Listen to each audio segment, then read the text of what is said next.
Welcome back to Kaz Loves Travelling.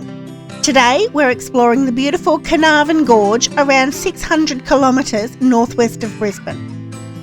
Carnarvon Gorge is a striking natural landmark characterised by steep towering sandstone cliffs, narrow valleys and lush forests. It's been carved over millions of years by Carnarvon Creek.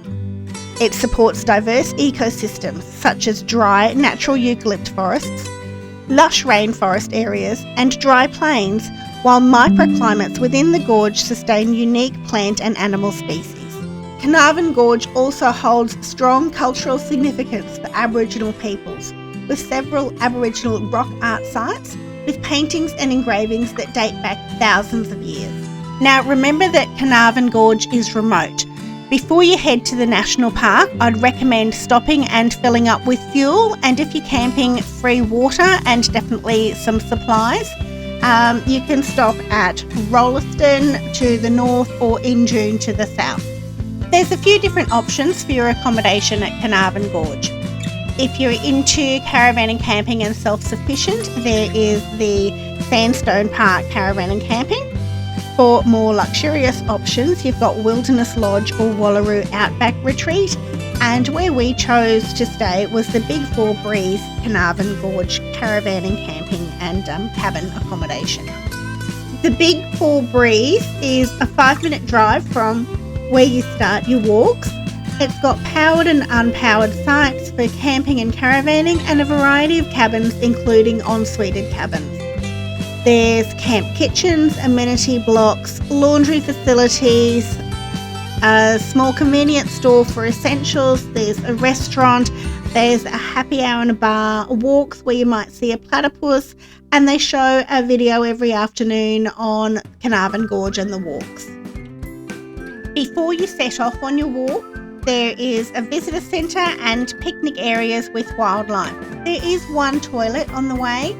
The walks are very well signed with distances, approximate times, and as you're doing the walk, the little branches off are well signed as well. There are a few water crossings on the way, which just add to the fun and challenges. If you're doing a big hike, I'd always recommend that you take a backpack with supplies, so emergency supplies, maybe some bandages and band-aids, so definitely some water, some food and a jacket just in case you get stuck out there longer than expected and it does get cool.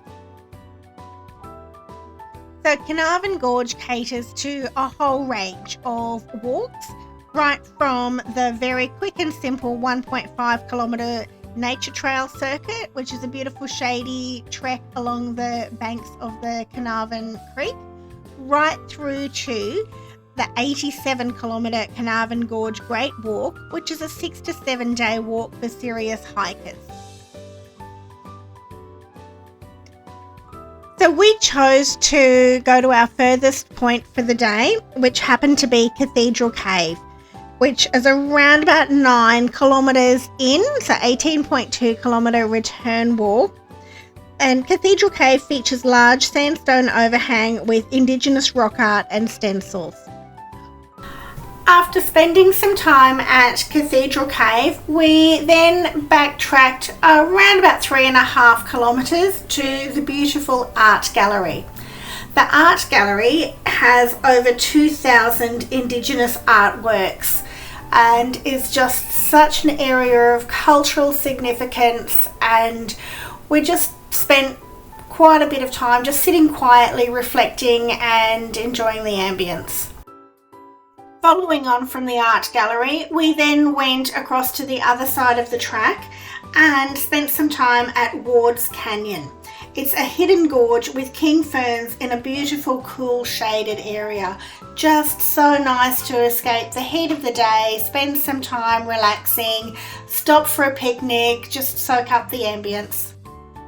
Following on from Ward's Canyon, we then ventured to the amphitheatre. Not for the faint-hearted, you do climb up a 4-tiered 10-metre high ladder to enter the 60-metre gorge. As the name suggests, the amphitheatre is best spent just some quiet time contemplating and listening to the sounds and the echoes from the amazing cliff walls.